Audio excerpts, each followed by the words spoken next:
Now, this is how you can create voice notes in a Notion with MacBook Pro or any kind of Mac, really.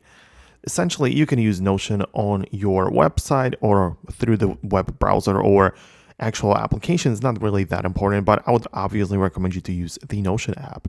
The problem is that when you just go in here and you want to add some sort of element, there is no way to add voice notes or start recording voice through Notion directly. But it's not that big of a deal, as you can use voice memos just as simple, right? So you can just open it up and start recording whichever thing you like. You can see that I just started this voice memo right now, and I'm gonna hit done and save it to my Mac, right? So it is part of this app. How do I move it and save it over to Notion?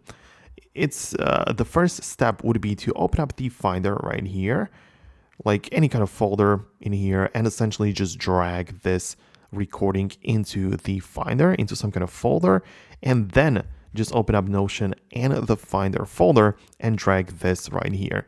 So once it moves over, once it gets uploaded, you can see the progress bar right there.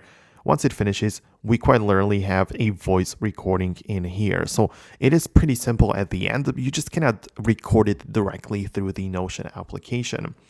Keep in mind that there is a limit on upload files if you use a free version.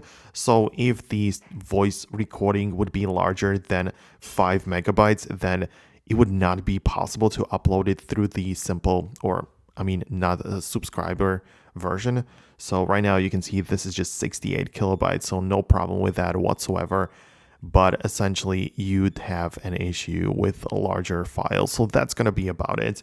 Hope you found this tutorial useful. Hit the thumbs up if you did. Subscribe for more content in the future, and I'll see you in the next one.